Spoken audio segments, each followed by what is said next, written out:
The second reason that people resist learning about music at all is they are under the mistaken impression that this stuff is horribly complicated, and they're afraid that even after somebody explains it to them, they're still not going to understand it, and they're just afraid of looking stupid, and they just go, oh, that's okay, no, no, no, I'm not even going to try. Now, a lot of times this comes along because maybe you've taken some music theory classes somewhere, and it's like, or you had private lessons when you were a kid with some guy, you know what I mean? And it's like they didn't really connect with you and give you the information that you need, and people often get traumatized about music education. It's almost like the word music theory strikes terror into people's hearts, which is really, in a sense, so sad, because music is a pathetically simple subject to understand.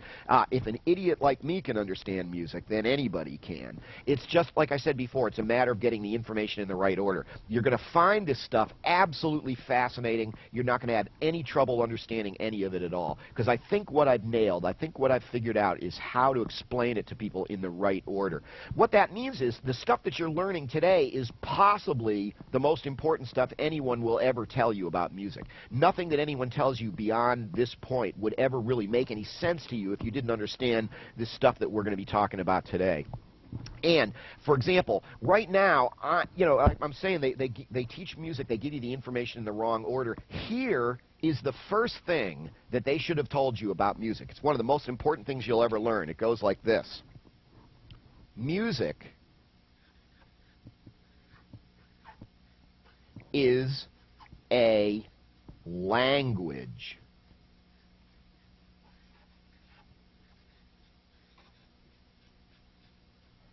Music is a language. Ever heard anything like that before? Actually, there's even this kind of cliche where they say, like, music is the universal language. Well, I don't know about that, but I'll tell you one thing. Music is a language. It functions in our lives very much like a language. Don't you feel like you're being communicated with when you hear great music?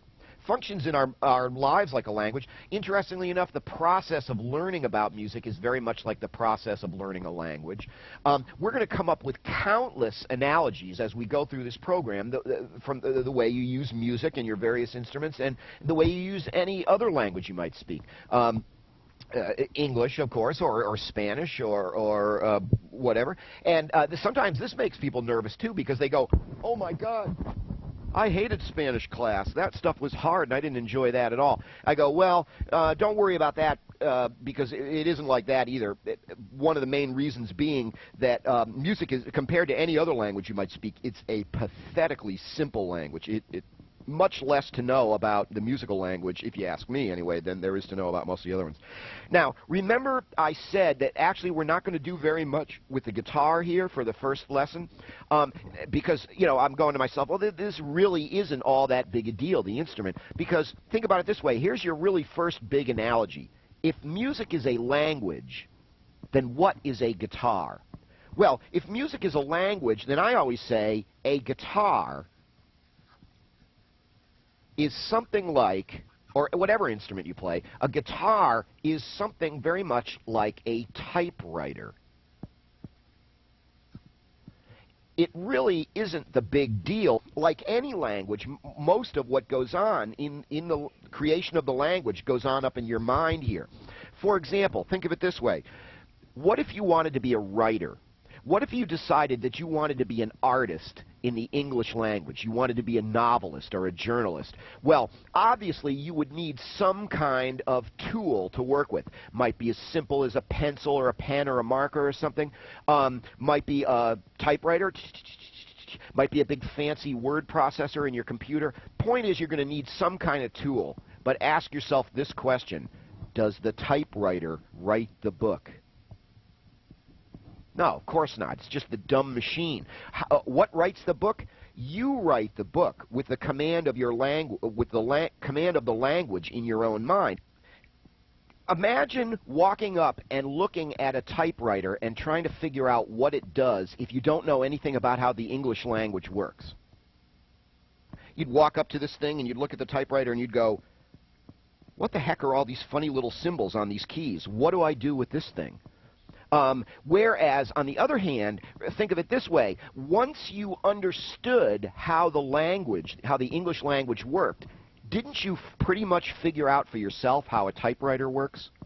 I mean, how long did it really take them to basically show you how a typewriter works? Didn't you figure out most of that stuff yourself? You walked up to the typewriter and you went, oh, there's those 26 letters of the alphabet. Oh, I see how this thing works. I bet if I go ch-ch-ch, that's going to spell cat.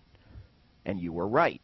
Well, imagine getting to the same place on the guitar, that whatever musical stuff comes up in your mind, that you're able to figure out how to manipulate the machine there to get it out. It's really easier than you think, interestingly enough, because the really cool thing is the guitar as a machine. Here's my guitar here. The guitar as a machine is really not even a very complicated object at all. But the problem that most people have in playing the guitar is they go right to the instrument first without understanding any of the basic things about how the language works. And for the most part, they just become totally, they just don't get it. And you can only go on playing without understanding what you're doing for so long before you start to get bored with yourself. In our third lesson here, we're going to start talking about the machine, and in about an hour, I'm going to show you everything about how that machine works and more than most people who claim to play the guitar ever know in their entire lives, and you're going to find out it's pathetically simple to understand. How's that? Pretty exciting, huh? There is just, like I said, no reason to suspect that you couldn't be as great as any player you've ever heard. You just got to know what you're doing. Trust me on that.